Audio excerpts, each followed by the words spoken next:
शांति। 1 मार्च 2022।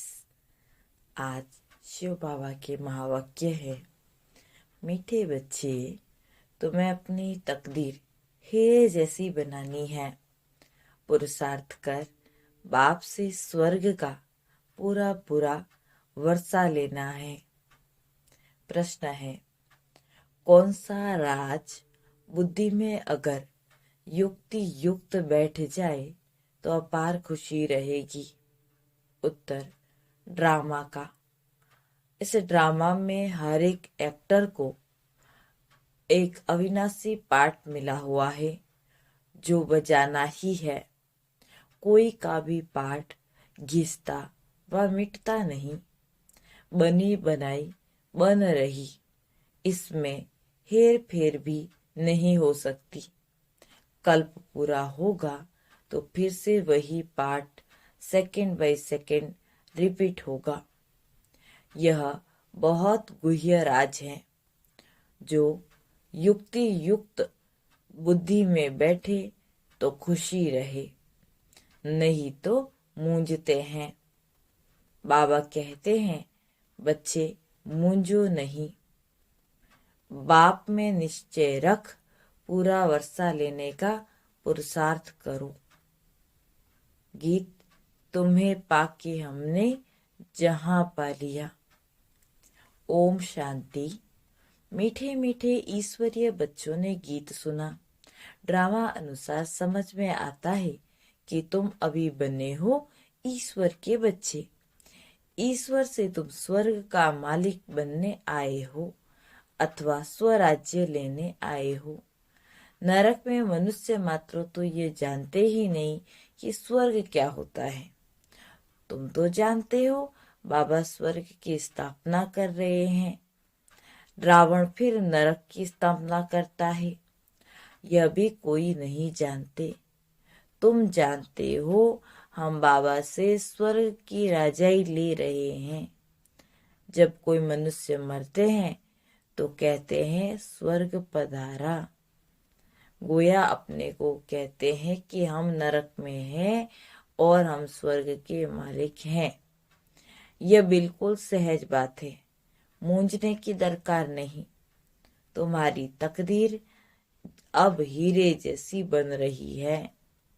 हीरे जैसी तकदीर बाप के सिवाय कोई भी बना नहीं सकता। तुम जानते हो कि बाप से हम स्वर्ग का वर्षा ले रहे हैं। नरक कितना समय चलता, कोई को भी पूछो समझाओ तो कहते हैं सतयुग को तो लाखों वर्ष हुए। तुम हो गॉड फादरली स्टूडेंट, कोई को यह ज्ञान नहीं है। गॉड फादर द्वारा स्वर्ग का वर्षा पा रहे हो, फिर बाबा को भूलते क्यों हो? यह बाबा को समझ में नहीं आता। तूफान तो बहुत आएंगे, तब क्या बिगर मेहनत तुम स्वर्ग के मालिक बन जाएंगे? कोई मरा तो कहते नरकवासी से स्वर्गवासी हुआ, फिर रोते क्यों हो? तुमको तो तालियां बजानी चाहिए, खुशी मनानी चाहिए। अगर स्वर्ग में जाना है इतना सहज, फिर तो सबको गोली दे दो, स्वर्ग में पहुंच जाएंगे। फिर यहाँ दुख में रहने की दरकार ही क्या? दुख में मनुष्य जहर खाकर भी मर जाते हैं। सिपाही कितने मरते, एक दो को भी मारते हैं। बाबा कहते हैं सबको समस्याओं से मुक्त करने के लिए समझाओ। जबकि स्वर्ग गया तो फिर रोते क्यों हो? वास्तव में न कोई स्वर्ग में जा सकते हैं न कोई वापस जा सकते हैं। अब तुमको स्वर्ग में चलने का बाप उपाय बता रहे हैं। स्वर्ग का रचयिता जब कोई रचे तब तो स्वर्ग में जाने के लायक बने। अब स्वर्ग का रचयिता बाप आया हुआ है, यह भी तुम जानते ही हो। जब रावण राज्य शुरू होता है तो देवी स्वराज्य वाम मार्ग के चले जाते हैं। उसी समय से विकार शुरू हो जाता। रावण राज्य कब शुरू होता है? उसका कोई दिन मुकर्रर नहीं है। तुम बच्चे ये थोड़े कह सकेंगे बाबा ने कब इनमें प्रवेश किया, जब साक्षात्कार हुआ तब आया व कब। साक्षात्कार तो भक्ति मार्ग में भी ऐसे ही होते हैं। पता नहीं पड़ता कि बाबा किस समय आया। कृष्ण के आने की घड़ी दिखाते हैं, शिव बाबा की घड़ी आदि कुछ होती नहीं। बाबा तो मालिक है, कब आते पता ही नहीं पड़ता। यहाँ मुरली से समझ जाते हैं। बाप समझाते हैं मैं कालों का काल हूँ, मैं सबको वापस ले गया था। सतयुग में तो बहुत थोड़े थे, कलयुग में कितने ढेर मनुष्य हैं। सभी आत्माओं को वापस जाना है। जरूर पंडा चाहिए ले जाने वाला। मैं रूहानी पंडा बनकर आया हूँ, तुमको ले जाऊंगा। नई दुनिया के लिए तुमको पढ़ा रहा हूँ। नरक स्वर्ग क्या है, कितना समय चलता है, कब शुरू होता है, कोई भी सन्यासी आदि नहीं जानते। रचता भी एक, सृष्टि भी एक। शास्त्रों में तो आकाश पाताल आदि बहुत सृष्टियां बना दी हैं, जिनको ढूंढते रहते हैं। समझते हैं एक एक स्टार में दुनिया है। बाप कहते हैं मैं फिर से तुमको गीता का ज्ञान सुनाता हूँ। कृष्ण को फिर अपने समय पर आना है। ड्रामा एक ही है। तुमको गीता का सार सुनाता हूँ। कृष्ण को फिर अपने समय पर आना है। सतयुग में सिवाय देवी देवता राज्य के और कोई होता ही नहीं। अभी तुम जानते हो हम बाबा से वर्षा लेने आए हैं। याद करते ही है हे पतित पावन आओ, तो जरूर संगम पर ही आना पड़ेगा। अभी तुम जानते हो हम क्या थे, यहाँ क्यों आते हैं और क्या लेने वाले हैं। तुम कहेंगे हम बाबा से वर्षा लेने आए हैं, हम राजयोग सीख रहे हैं। कलप कलप वर्षा लेते और गंवाते हैं। अभी फिर पुरुषार्थ करना है, पूरी नॉलेज लेकर औरों को देनी है, नहीं तो वृद्धि कैसे होगी। गीत कितना अच्छा है, इसका अर्थ तुम बच्चे समझते हो। गीत कितना मीठा है, तुम्हारे दिल से लगता है। बाबा आपसे हम ऐसा राज्य लेते जो कोई लूट न सके। यह है अविनाशी वर्षा जो अविनाशी बाप से मिलता है। अनादि वर्ल्ड ड्रामा अनुसार अथवा गीता के कथन अनुसार फिर से बाबा गीता सुनाने आया है, जिसमें राजयोग सिखाया था। शास्त्रों में तो अगड़म बगड़म कर दिया है।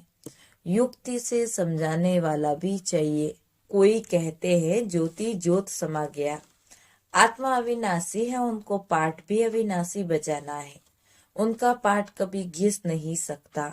कितना वंडर है, इतनी छोटी सी आत्मा में अविनाशी पाठ भरा हुआ है। कल्प पूरा होगा फिर ऐसे ही रिपीट करेंगे, सेकंड बाय सेकंड वैसे ही पास होगा। ड्रामा को भी पूरा युक्ति युक्त समझना है। कई तो इन बातों में मूंझते हैं। पहले तो बाप में निश्चय होना चाहिए कि बाप से जरूर वर्षा मिलता है। कलप कलप भारत को ही मिलता है। 84 जन्म भी लेने पड़े, वर्ण भी जरूर समझाने हैं। यह स्मृति एक दो को दिलानी है कि हम बेहद के बाप से बेहद का वर्षा ले रहे हैं। सभी तो नहीं आकर पढ़ेंगे। देखते हो सेंटर खुल जाते हैं जहां नरकवासी आकर स्वर्गवासी बनते हैं।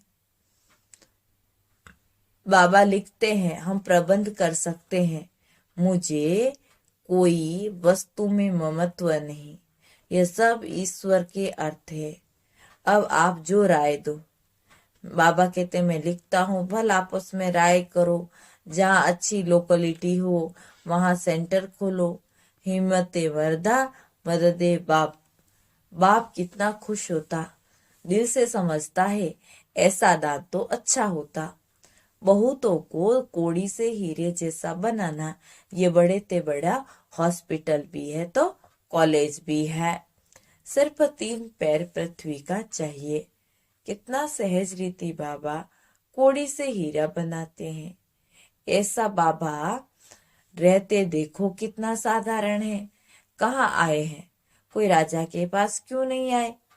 कहते हैं मैं साधारण बुद्धि तन में आता हूँ, जिसने 84 जन्म एक्यूरेट पूरे किए। सत्युग का फर्स्ट प्रिंस तो ये है ना। इनका नाम भी रखा है श्याम और सुंदर। तुम बच्चे इसका अर्थ समझते हो। उन्होंने अर्थ को न समझने कारण काला कर दिया। मुख शिव बाबा का लिंग भी काला है। कृष्ण राम को भी काला दिखा दिया। एक तरफ गोरा फिर दूसरे तरफ काला क्यों। जगन्नाथ के मंदिर में शकल ऐसी दिखाते हैं जैसी अफ्रीकन लोग कहाँ का नारायण की भी काली मूर्ति बना देते, कहाँ लक्ष्मी को भी ऐसा दिखाते। और वंडर लगता है मनुष्य की बुद्धि कैसी है। बाबा ही सत्य मत देते हैं अपने साथ, फिर क्यों कहते हैं पतित पावन आओ। बाकी तो यज्ञ तप दान पुण्य आदि करते, मुफ्त में पैसे बर्बाद करते रहते। याद क्यों करते, गंगा जमुना नाले आदि कितने हैं। बाबा ने भी बहुत तीर्थ आदि किए हैं। अभी तो मोस्ट बिलवेड लकी सितारे नरक स्वर्ग को जान गए हो। मनुष्य मरते हैं तो कहते हैं स्वर्ग गया, तो उनको भी समझाओ स्वर्ग किसको कहते हैं। हम जानते हैं तब तो समझाते हैं। हमको भी स्वर्ग स्थापन करने वाला बाप मिला है, वह नॉलेज दे रहे हैं। हमारा कोई मनुष्य गुरु नहीं है। सतगुरु एक बाबा है, वही पतित पावन है जिसको बुलाते हैं। निराकार को ही बुलाते हैं ना, जिसको तुम ज्ञान सागर कहते हो। वह सत्य चित्त आनंद स्वरूप है, ज्ञान का सागर है। हमको तो नॉलेज है ही नहीं, देखा भी जाता है। उनके पास जो नॉलेज है वह कोई के पास नहीं। तुमको कितना गदगद होना चाहिए कि पतित पावन गॉड फादर हमको पढ़ाते हैं। वह हमारा बाप, टीचर और सतगुरु है। इसमें गुटखा खाने की बात नहीं। अपनी रचना को तो संभालना ही है। अगर यहाँ आकर बैठ जाए तो यह तो सन्यासियों का ज्ञान होगा। ग्रस्त व्यवहार में रहते हुए तुम 1 घंटा आधा घंटा निकाल सकते हो। पहले तो 7 रोज भट्टी में पढ़ना पड़े, 7 दिन कोई की याद न आए, कोई को चिट्ठी न लिखे, बिल्कुल सबको भूल जाना। तुम बहुत वर्ष भट्टी में रहे, फिर भी तकदीर कोई को तो माया खींच लेती। ऐसी माया प्रबल है। बाबा कहते बच्चे धीरे धीरे परिपक्व अवस्था में आ जाओ। तुम जानते हो हमारे 84 जन्म पूरे हुए। तुम्हारी बुद्धि में सारा झाड़ और सब धर्म है। वहां भी अलग अलग सेक्शन है। यहाँ भी ऐसे हैं, वहां भी ऐसे हैं। बाकी मोक्ष किसी को मिल नहीं सकता। ऐसे नहीं बुदबुदे मिसल आत्मा परमात्मा में लीन हो जाएगी, फिर तो सारा पार्टी खत्म हो जाए, सब ज्योति ज्योत में समा जाए, खेल ही ना चले। यह सब झूठ है। झूठे तो बिल्कुल झूठे, सच की रति ही नहीं। भक्ति में कोई मुख मीठा थोड़े ही होता। तुम बच्चे जानते हो मुख मीठा कौन कराते हैं। तो बाप की पढ़ाई में पूरा पूरा ध्यान देना चाहिए। पुरानी दुनिया को देख लड्डू मत बन जाओ, देह अभिमान में मत जाओ। अब तो अपनी बैगेज तैयार कर ट्रांसफर कर दो। अब ये दुनिया खलास होनी है। बाबा कहते हैं सब कुछ इंश्योर कर दो। भक्ति मार्ग में करते हो तो अल्पकाल के लिए फल मिल जाता। समझते हैं ईश्वर ने दिया, अभी तुम भी देते हो ना बाबा, फिर रिटर्न में देते। डायरेक्ट होने के कारण तुमको 21 जन्म का इंश्योरेंस मिलता है। बाबा कहते हैं देखो, हमने फुल इंश्योर किया तो फुल राजाई मिली। वह है जिस्मानी इंश्योरेंस, यह है रूहानी बाप का। ईश्वर अर्थ दान करते हैं ना, तो ईश्वर रिटर्न में देते हैं।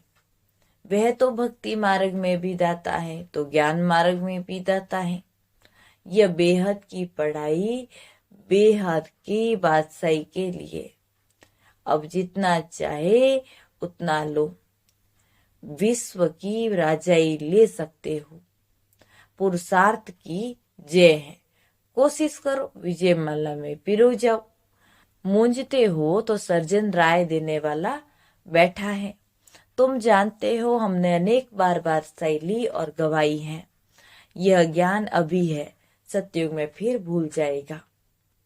अच्छा मीठे मीठे सिकिलदे बच्चों प्रति माता पिता बाप दादा का याद प्यार और गुड मॉर्निंग। रूहानी बाप की रूहानी बच्चों को नमस्ते। धारणा के लिए सार। पहला पॉइंट, पुरानी दुनिया को देख लट्टू नहीं बनना है, अपनी बैगेज ट्रांसफर कर देनी है, अपना सब कुछ इंश्योरेंस कर देना है। दूसरा पॉइंट, कोई भी वस्तु में अगर ममत्व नहीं है तो फिर कोड़ी से हीरे जैसा बनने की सेवा करनी है। दान करने से ही ज्ञान धन बढ़ेगा। आज का वरदान, निमित्तपन की स्मृति से हर पेपर में पास होने वाले एवर रेडी नष्टो मोहा भव। विस्तार है, एवर रेडी का अर्थ है नष्टो मोहा स्मृति स्वरूप।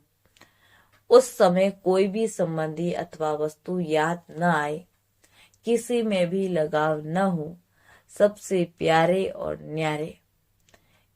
इसका सहज पुरुषार्थ है निमित्त भाव। निमित्त समझने से निमित्त बनाने वाला याद आता। मेरा परिवार है, मेरा काम है, नहीं, मैं निमित्त हूँ। इस निमित्त पने की स्मृति से हर पेपर में पास हो जाएंगे। स्लोगन है, ब्रह्मा बाप के संस्कार को अपना संस्कार बनाना ही फॉलो फादर करना है। ब्रह्मा बाप के संस्कार को अपना संस्कार बनाना ही फॉलो फादर करना है। ओम शांति।